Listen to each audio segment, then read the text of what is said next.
My name is Gilles Archambault. I am 79 years old and I spent 31 summers in a fire lookout tower on a ridge above the Nahanni River Valley in the Northwest Territories. And I'm only telling this now because the last person who knew it with me died in February. And her name was Odette Sauvé, and she was 84 years old. And she made me promise that when she was gone, I could finally speak. I have a grandson named Theodore, who is 22, and who studies forest ecology at the University of Alberta. And he came to stay with me in March, after the funeral, and he sat at my kitchen table and asked me a question he had been storing up since he was perhaps 11 or 12 years old. He asked me why I had always gone back. He asked me why, when other men worked the towers for a season or two and then came down to stay, I had spent the best part of my working life in a box of windows 600 feet above a valley that did not care whether I was in it or not. He asked me whether I had been running from something or towards something, and I could tell by the particular stillness of his face that he already suspected the answer was neither. I told him I would make a record because I am not a man who speaks well, and I have never been. I asked him to set a small recorder on the table between us and then to go to the other room, which he did without question, and that is what I am looking at now as I speak. The yellow curtains are the ones Odette sewed for me when I came down to stay for good in 1994. They are faded, but I have not replaced them. I do not intend to. I will tell you what I saw and what I came to understand over 31 years, and I will not embellish it and I will not diminish it, because neither would be true, and the only thing left to me at this age is to get it right. I first went up in the summer of 1963. I was 22 years old, the same age Theodore is now, and I'd just finished a season with the Geological Survey crew in the Mackenzie Delta, and I had found that I preferred to be alone, which was not a thing a young man was supposed to say about himself in those years. I grew up in a small town south of Chicoutimi, the second of 5 children in a house that was never quiet. And I was not unhappy there, I want to be clear about that. My parents were good people, and my brothers and sisters were ordinary and funny and occasionally exasperating. And I loved them with the particular muffled love that comes of having shared a small house for too long. But from the time I was perhaps 8 or 9 years old, I had understood that I was different from most of the people around me in one specific way. I did not find silence frightening, and most people did. Most people filled silence the way water fills a low place, instinctively, urgently, as though the silence itself were a problem requiring correction. I sat inside it. I had always sat inside it. And the further from other people I could take that silence, the more it opened up, and the more it opened up, the more I could hear what was actually in it, which was everything. The Geological Survey work suited me because most of it happened outdoors and alone, or nearly alone, with a crew small enough that a man who did not talk much was an asset rather than a concern. I worked the Mackenzie Delta for 2 seasons, and I was good at it, which is to say I was precise, and I did not make things up when I did not know them, and I did not lose my position on the map even in weather that made the instruments unreliable. That last quality, the ability to know where you are without being told, seemed to me then and seems to me now less a skill than a disposition, the disposition of someone who has always been paying close attention to the ground under his feet. The posting came through a man named Fournier at the Forestry District office in Fort Simpson, and he told me the ridge tower had gone 3 seasons without a permanent man, because the previous occupants had all found the isolation too great. I told him I was not worried about the isolation. He looked at me for a long moment and then he stamped my papers. The tower was a 60-foot steel structure on a granite ridge at an elevation of 4,120 feet above sea level. The cab at the top held a catwalk on all 4 sides, an Osborne firefinder on a center pedestal, a radio, a cot, a propane cook stove, and a small shelf of books that the previous occupants had left behind, none of which I had read.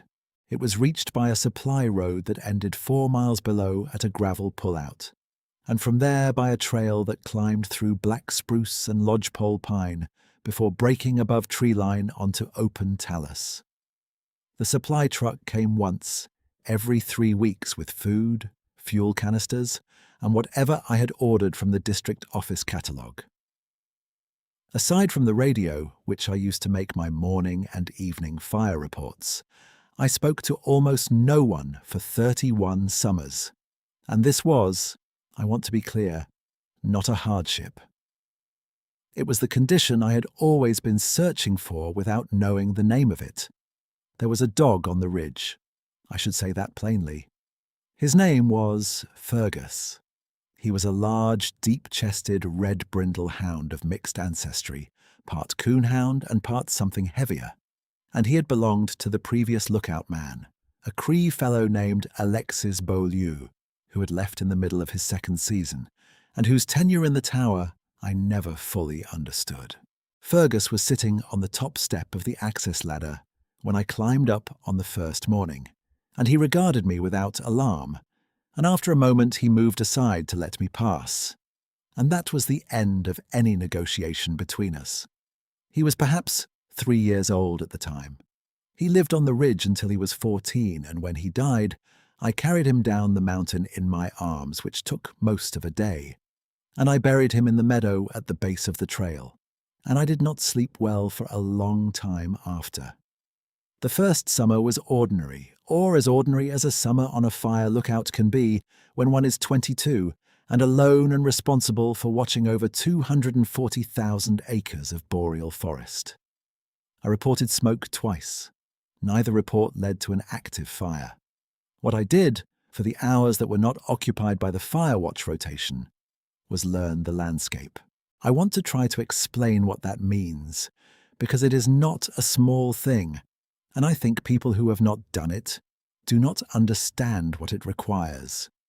Learning a landscape means learning it in every light and every weather, means knowing which ridgelines carry snow into July and which shed it by June, means knowing where the first faint ochre smoke of willow catkins appears each spring, and which drainages stay wet enough through August to act as natural fire breaks. It means knowing the animals, not just their presence but their habits, where the ptarmigan coveys shelter in wind and where the wolverine makes its long circuits, and at what hour the pair of golden eagles that nested on the south face typically returned from their morning hunt. All of this I recorded in my log with the same precision I had brought to the survey work, because precision is not a quality that turns itself off, and because the district paid me, at least in part, to be the only living human being who knew this particular piece of country well enough to say, when smoke rose from a specific drainage, whether it was a natural smolder or a fire worth worrying about. I watched the weather. I watched the shadows on the ridges. I noted the movements of the caribou herd that used the south-facing talus slopes in July and August, and I kept my log, and I read every one of the books on the shelf, including a French grammar that had been annotated in pencil by someone who appeared to have been working through exercises in the evenings, and whose handwriting I came to recognize as a kind of company. I used to wonder about that person sometimes, in the long evenings, what they had been trying to learn the language for, and whether they had ever learned it, and where they were now. I kept the grammar on the shelf even after I had read it through several times, because the penciled handwriting in the margins was evidence that someone had been in this same box of windows and had tried to use the solitude for something, and that seemed, even then, like the right impulse. The shape first appeared on the evening of the 14th of August, 1963. I have the exact date because I wrote it in my log, not because I understood at the time what I was writing down. I want to describe what I saw before I describe what I felt, because the two things came in that order, and it matters that they did. I was on the north catwalk at approximately 9 in the evening.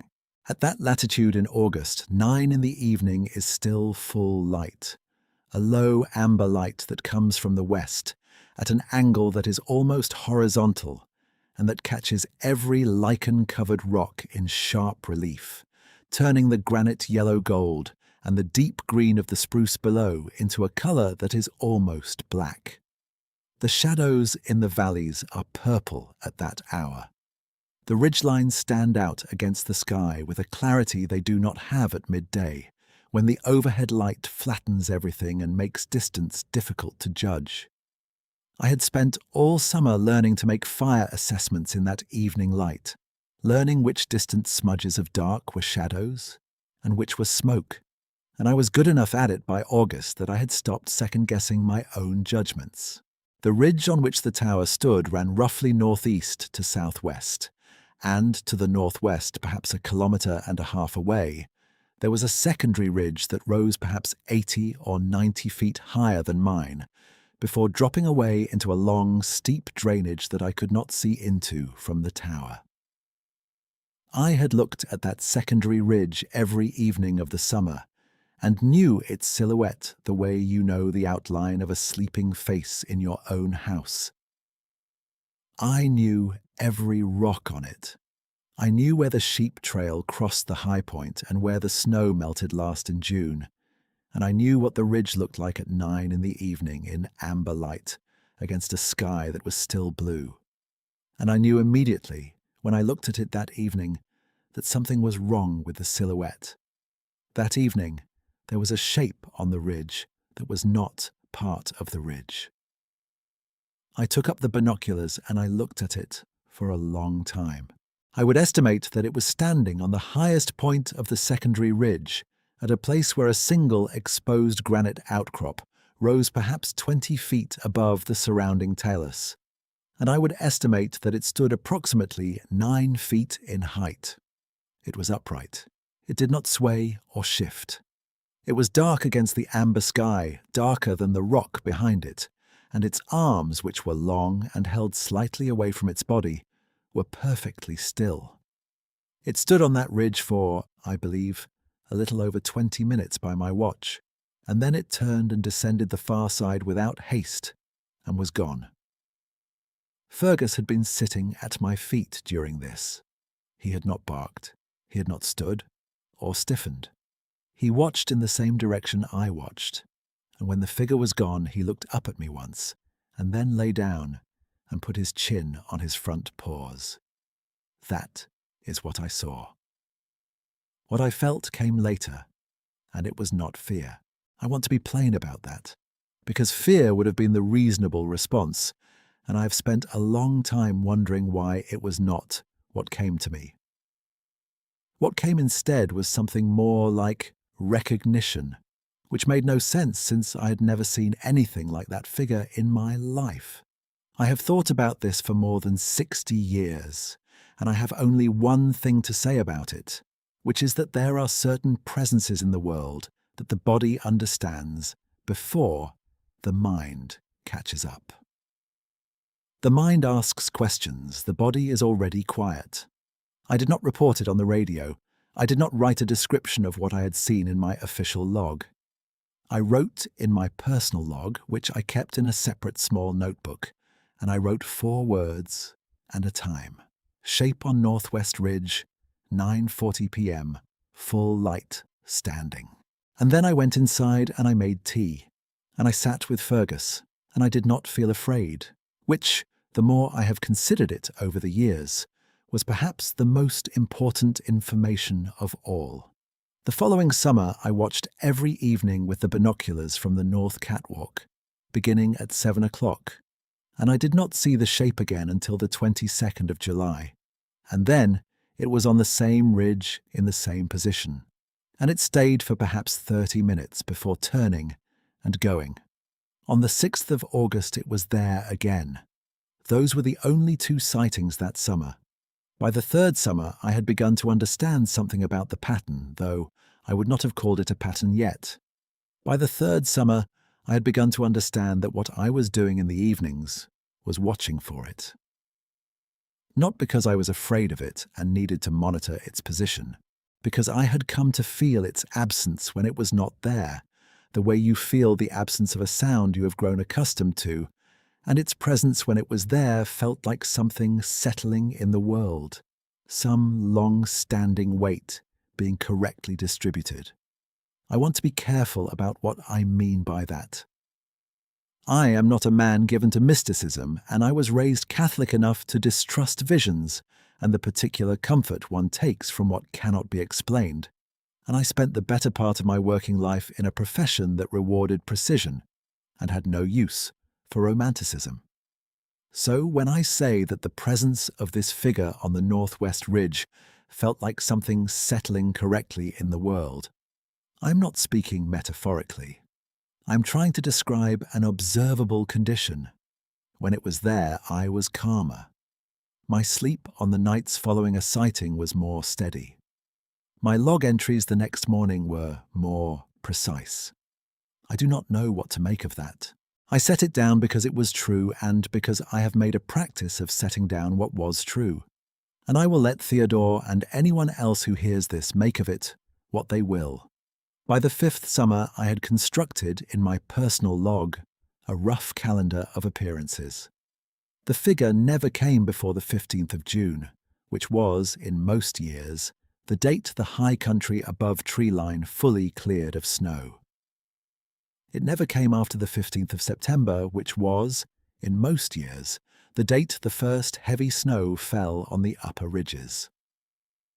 Within that band it appeared without a predictable schedule, though there were suggestions of rhythm that I could never confirm, suggestions that it came more frequently in the weeks before and after the solstice, and it seemed to appear more often in the evenings following days of heavy rain, which were the evenings of the clearest light. Whether these were genuine patterns or the mind's tendency to find regularity in what is merely irregular, I cannot say. I told no one for the first 6 years. In the summer of 1969, in the middle of July, a woman came up the trail. This was not entirely unusual. The trail was passable and the district office occasionally sent visitors, student foresters from various universities, researchers attached to government contracts, wildlife biologists counting things. But this woman was not on any list I had received, and she arrived at the base of the tower in the early afternoon with a day pack and good boots and an expression on her face that suggested she had been walking a long time and was not interested in small talk. Her name was Odette Sauvé. She was 26 years old, and she had been working for the territorial government as a land use surveyor out of Yellowknife, and she had taken a week of personal leave and driven 300 miles and walked 4 miles up a mountain because, she said, she had heard something from a man named Beaulieu. Alexis Beaulieu was the lookout man who had left the tower before me, and I had never met him, and I said so. She said she knew that.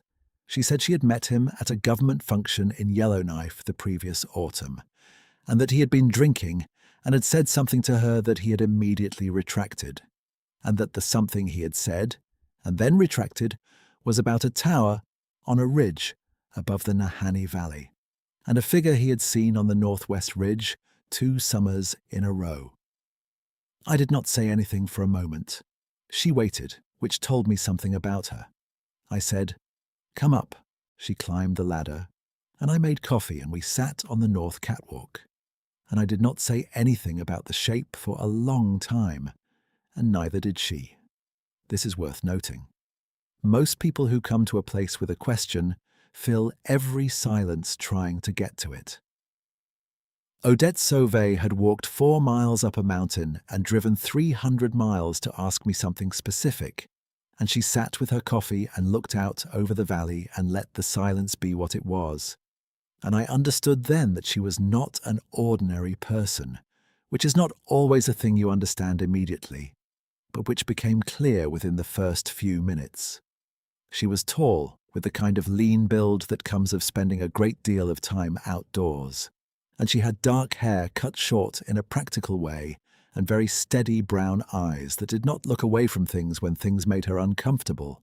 She had calluses on the palms of her hands from survey work, which I noticed when she accepted the coffee, and she held the cup the way a person holds something that is genuinely warming them, with both hands, with a small, deliberate gratitude. Fergus liked her immediately, which was not common. He put his head in her lap within the first 10 minutes, and she rubbed his ears in the slow, matter-of-fact way of someone who has always been around animals and does not need to make a production of it. And she said without looking up from the dog, "This is a good place to be quiet." I said it was. She said, "Have you seen it?" I said I had. She said, "What is it?" I said I did not know. I said that was the only honest answer I had, and that I was not sure it was the right question. She looked at me directly when I said that, and something shifted very slightly in her expression, the way a level settles when you set it on a true surface, and she said, "No, I suppose it isn't." And then she looked back out over the valley, and neither of us said anything else for a long time. She stayed 4 days. She slept in the tent I had used for storage below the tower, and she made her own meals on her camp stove, and she was not underfoot, and she was not absent. She had a quality of presence that was simply steady, that added to the quiet of the place rather than disturbing it, and I found that I liked having her there in a way that surprised me, because I had not previously been aware that there was a kind I would not mind. On the third evening, the shape was on the northwest ridge. I had been watching for it since the middle of July. It appeared at 8:30 on a clear evening with the low light coming in from the west and cutting across the ridgeline in that way it had in the heart of August, and it stood for nearly 40 minutes, the longest single appearance I had recorded to that point. Odette was beside me with binoculars of her own, and neither of us spoke while it was there. I was aware of the sound of her breathing, and of Fergus sitting between our 2 chairs with his head up and his ears slightly forward, attentive but not alarmed. When the figure turned and went, she lowered the glasses and sat down on the catwalk with her back against the railing and said nothing for a long time. I watched her face, and what was on it was precisely what had come to me on that first evening 6 years before. Not fear, but something that settled in the place where fear might have been. Something that fit correctly inside a space she had not known was waiting for it. She said, "It knows we're here." I said I believe so. She said, "It has always known." I said I believe that too.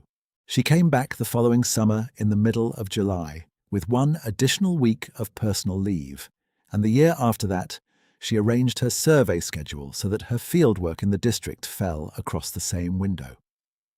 By 1974, she was taking her full 2-week annual leave in July and driving from Yellowknife without bothering to explain herself to anyone. By 1977, she had been promoted to district supervisor, which meant she could arrange her own schedule, and she spent 3 weeks on the ridge that summer, in a tent she pitched below the tower, and Fergus slept alternately with her and with me, depending on who had made the better supper. Over the years, the visits took on a texture and a rhythm of their own. Odette brought books, which she left behind and which accumulated on the shelf alongside the original ones, until the shelf became crowded, and I built a second one. She brought dried food that was better than district office supplies, and a small oil lamp that gave a warmer light than the propane fixture I had. And in the evenings we sat on the north catwalk with our backs against the wall of the cab, and we watched the northwest ridge, and we talked, which is to say, we talked in the way that 2 people talk when they have been quiet for long stretches and have a great deal to say. But neither is in any hurry. We talked about the country. We talked about the fires she was managing across the district and the things I had observed in the season so far. We talked about the figure, what it did and how long it stayed, and whether the pattern was changing and gradually over years, what we believed it meant. I want to say that those conversations were among the best I have had in my life, not because they arrived at conclusions, because they did not, but because they were honest and careful, and neither of us ever pretended to know more than we did.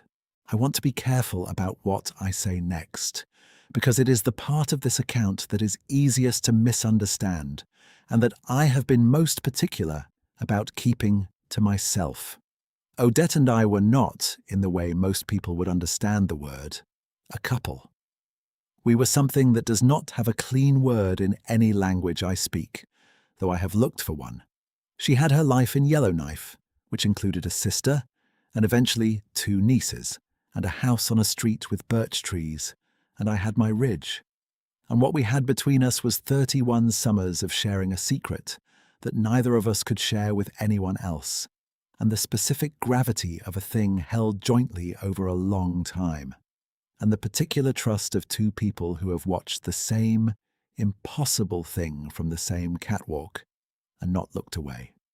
I do not know what else to call it except the most important friendship of my life, and I think it was the most important friendship of hers. The shape came every summer. Not every evening and not to any schedule I could reliably predict, but between the months of June and August, in the long amber evenings of the northern summer, it appeared on the northwest ridge between 3 and 9 times a season. I kept a full record in my personal log, which I transferred each autumn to a lined notebook I kept in a waterproof box under my cot. And by the time I came down for good in 1994, that box held 30 notebooks. I can tell you what I observed over those years because observation was my profession, and I was not careless with it. The figure was consistently between 8.5 and 9 feet in height, upright, broad across the shoulders, with arms that were proportionally longer than a man's, and that it held when it was standing still, slightly away from its body, not raised and not braced, simply present, the way a man holds his arms when he is standing at ease and thinking about something. Its fur was dark, a deep brown that went very nearly to black at a distance, and in the evenings when the light came low from the west, it sometimes caught a faint auburn at the shoulders and across the top of the head, the way dark wood grain catches in good light. I never saw its face clearly at 1.5 kilometers.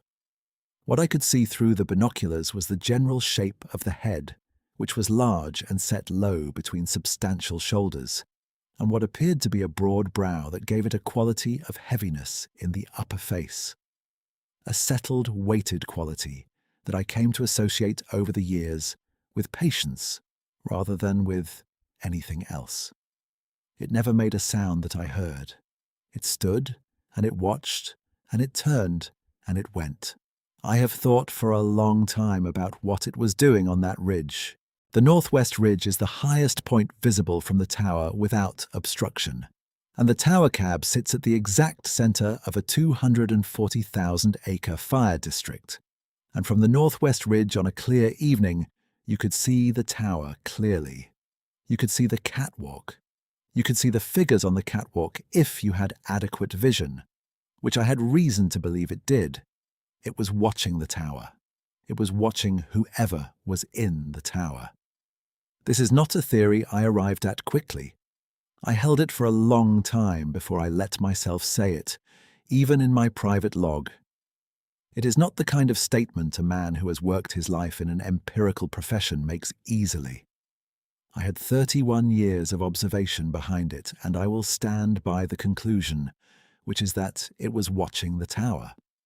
Not as a bear watches a camp with the particular attention of an animal assessing threat or opportunity, with a different quality of attention, sustained, unhurried, returning season after season, the quality of attention that involves coming back. The year that mattered most was 1981. I have thought about what happened in August of 1981 for more than 40 years, and I have not arrived at a complete understanding, and I want to say that plainly before I describe it, because my credibility in this account depends on my being clear about what I know and what I do not. In the first week of August 1981, I was ill. Not gravely ill, but ill enough that the district supervisor, a man named Thibodeau who had replaced Fournier some years before, sent a junior technician up the mountain to check on me. And that man, a young Dane man named Francis, whose surname I never learned correctly, stayed 2 nights in the tent below the tower and then came back up to tell me that the district was sending a replacement lookout and that I was to come down for a week at minimum. I told Thibodeau by radio that I was not leaving the tower. This was a position I could hold for some time because Thibodeau was 300 miles away and did not control my legs. Odette had been on the ridge since the 3rd week of July, and she was still there. She was the one who had radioed Thibodeau in the first place, which she told me only later, and I was not entirely displeased with her for it, though I said I was. She had rigged a shade for the south catwalk, and she sat with me in the evenings and made the kinds of meals she made, which were better than anything I produced. And Fergus, who was by then 21 years old in human terms and very slow on the stairs, slept at my feet and woke when the wind changed. On the evening of the 9th of August 1981, I was feeling considerably worse than I had been the day before. My temperature was elevated and I was having difficulty keeping food in, and Odette had been reading to me from one of the books on the shelf, a survey of Mackenzie District geology that was approximately as thrilling as it sounds, when Fergus got up from his place at my feet and went to the north-facing window and stood there. I want to be careful here. I want to be as exact as I can because I know how this sounds. Fergus did not bark. He did not whine. He stood at the north-facing window and his tail moved slowly, once. And then he lay down under the window, which was not where he normally slept, and he put his chin on the sill, which he could just reach, and he stayed there. Odette looked at him and then looked at me, and I looked out the window. The shape was on the northwest ridge, but it was not in its usual position, which was the high point of the ridge, the granite outcrop. It was lower on the ridge than I had ever seen it, perhaps 150 feet below the usual position, and it was facing the tower directly, which was to say, facing us directly, though the distance still made the face itself unreadable. It was standing very still. It stayed for 1 hour and 20 minutes. I know this because I was watching the clock above the radio, and I noted the time when it appeared and the time when it left. In that hour and 20 minutes, it did not move that I could detect. It stood and it faced the tower, and Fergus lay under the window with his chin on the sill, and I sat with a fever that, by Odette's later account, was 102 degrees Fahrenheit. And I will tell you what the hour and 20 minutes felt like. It felt like being looked after. I know how that sounds. I am aware of how it sounds. I was a sick man, possibly somewhat delirious, watching a figure at a kilometre's distance in the failing light of a northern August evening. But I have been careful for 60 years to distinguish what I observed from what I felt. And what I felt in that hour and 20 minutes was not fear, and was not wonder, and was not anything I had felt in the 18 years of watching before that. What I felt was that I was not alone in the way that mattered, that something was attending to me, that it had been attending for a long time, perhaps longer than I had been attending to it. When it turned and went, Odette put her hand on my forearm and did not say anything. I was well in 4 days. I do not know what connection there is between those two facts. I do not claim one. I only know what the 4 days felt like, which was that they passed the way hard things pass when you are not passing through them alone. There are 4 more things I want to set down before I close this account, because they are the things I would want Theodore to know, if he is the one who will carry this. The first is about Fergus. In the summer of 1977, when Fergus was in his 14th year and no longer making it easily up the 60-foot ladder to the cab, I began carrying him. He weighed, by my estimate, approximately 65 pounds, and I was 46 years old, and it was not easy, but it was not a question. On the morning he died, I woke before dawn because he had stopped breathing beside me, and I lay still for a while with my hand on his side. And then I went out onto the north catwalk in the dark, and I did not say anything or do anything. I simply stood there, and after perhaps 20 minutes, I heard a sound from the direction of the northwest ridge. It was a low sound, not a call and not a cry, something closer to what you might call a tone, a single sustained note that lasted perhaps 5 or 6 seconds and then stopped. I have heard nothing like it before or since. I do not know what it knew or when it knew it. I only know what I heard. The second thing is about the other lookouts. Over 31 seasons, the district rotated a small number of other fire lookouts through towers within radio range of mine, and I spoke with some of them regularly on the radio during the long fire watch evenings, which could be very long in the weeks around the solstice when the light did not truly fail until 11 or 11:30, and there was nothing to do but watch and report and occasionally talk to another solitary person at a tower 20 or 40 miles away.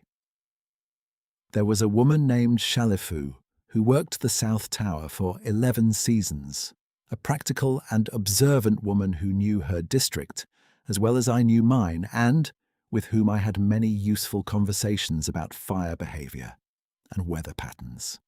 There was a man named Bergeron who worked the river tower for 8 seasons, a quieter man who preferred to talk about fishing, which he had clearly done a great deal of and about which I knew very little. Neither of them ever mentioned seeing anything on the ridges outside their fire districts. We were not people who talked about things that could not be explained.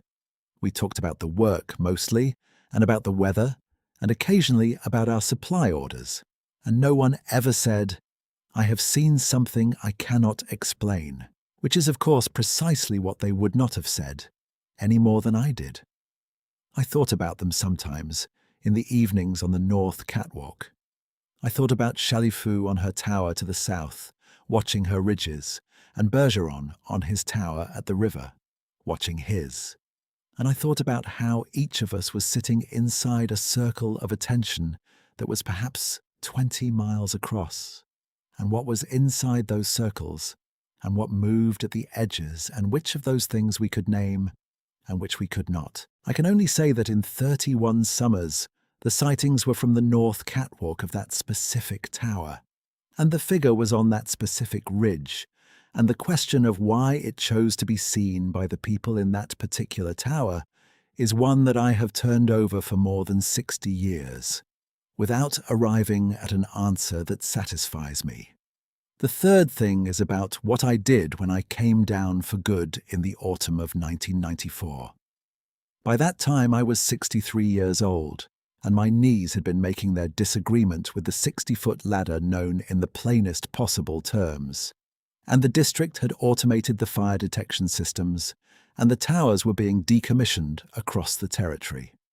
The last evening on the ridge, I stood on the north catwalk until the light went off the northwest ridge, which was very late. It was the end of September, and the light was coming in flat from the southwest, and it held the ridge in a low gold for a long time. And then it was gone. I did not see the figure that evening. I had not seen it since the 28th of August, which had been the last sighting of the season. I stood there for perhaps an hour after the light went in the dark. And then I went inside, and I packed my things, and in the morning I climbed down for the last time. I packed my 30 notebooks into 2 wooden boxes, and I drove to Yellowknife, and I gave 1 box to Odette, and I kept 1. And we sat in her kitchen with the birch trees in the window, and we drank tea, and we agreed on 2 things. The first was that what we had seen was real, and that we would never call it anything else. The second was that neither of us would speak of it while the other was alive, because there was something in the keeping of it that felt necessary, the way the keeping of any true thing feels necessary, and we were not ready yet to release it to the world. Odette said, "It kept us honest. I knew what she meant. It had kept us attending to things that required attention. It had kept us from concluding too quickly. It was, in some way, I could not fully articulate then and cannot fully articulate now, the best teacher I ever had. Not because it taught me anything in particular, but because for 31 years it gave me something to attend to that could not be reduced. And that is rarer than it sounds. She died in February of this year on a Sunday in a hospital room with her two nieces beside her. I was told by the elder niece, a woman named Sylvie, that at some point in the last hours Odette had asked to be turned so that she faced the window, and that she had lain that way for a long time looking out, and that her face had been, in Sylvie's description, at peace. I have thought about what she might have been looking at, or looking for. I do not think she was looking for anything in particular. I think she was practicing. She was practicing the posture of someone who has spent a long time watching something that cannot be fully understood, and who has made peace with that condition. The fourth thing is the hardest to say, and also the most important. For 31 summers, something came to the ridge above my tower. It came in the long evenings. It stood and it watched. It came back, summer after summer, with a fidelity that I cannot explain by any logic I know, a fidelity that outlasted one dog's full life and spanned the working lives of two people and persisted without any encouragement I ever gave it, except this: I stayed. I stayed on that ridge every summer for 31 years, and I cannot tell you that I stayed purely for the work, because by the end of the first decade I knew I was staying for other reasons, and by the end of the second I knew the other reasons had become the only ones that mattered. I stayed because it came back, and it came back because I stayed, and we were in that way holding something between us, the way two people hold a rope taut without pulling, and neither of us ever pulled. I do not know what it was. I do not know its name, or its nature, or where it went in the winters when the ridge was buried in 4 feet of snow, and there was no one in the tower to watch from the north catwalk. I do not know whether it is still there, whether it still goes to that high point above the drainage on August evenings and stands and looks at the place where the tower used to be. The tower was taken down in 1997. There is nothing on the ridge now but the granite pad where the structure stood and the rusted bolts in the rock. I know only this. For 31 years, in the longest and stillest evenings of the northern summer, I was not alone on that mountain. Something came to the highest point it could find, and it looked toward the light, and I looked back, and that was enough. That was, I have come to understand, precisely enough. Not less than what was needed, and not more than what was true, and not anything that requires a better word than what it was. I am going to turn off this recorder now. Theodore is still in the other room. I can hear him in there, not moving around, just waiting, which is exactly the right thing to do, and I think I may have done a better job raising him than I gave myself credit for. When I open that door, I will tell him that the record is complete, and that the boxes of notebooks are in the storage room with his name on them, and that they are his to do with, as he thinks right. There is one more thing, small, that I want to say before I stop. The yellow curtains in this kitchen are the ones Odette sewed for me in the winter of 1995, the first winter I spent at this address, and she sewed them because she said the windows needed softening, and I told her windows do not need softening, and she told me I was wrong, and she was right, as she was right about most things. They are very faded now. The light comes through them in the morning in a colour that is almost the same as the light on the northwest ridge at 8:30 on a clear August evening. And every morning I sit here with my coffee and I think about that, and I do not find it sad. It seems to me that certain things, if they are true, go on being true in whatever light you happen to be sitting in. The ridge is still there, the granite is still there. Something still goes to the high places in the long evenings of summer and stands and looks toward the light. And I believe this the way I believe in the particular color of faded yellow curtains in morning light, which is to say without proof and without apology and with everything I have left. The recorder is on the table. The curtains are in the window. The tea is going cold. That is all I know, and it is enough.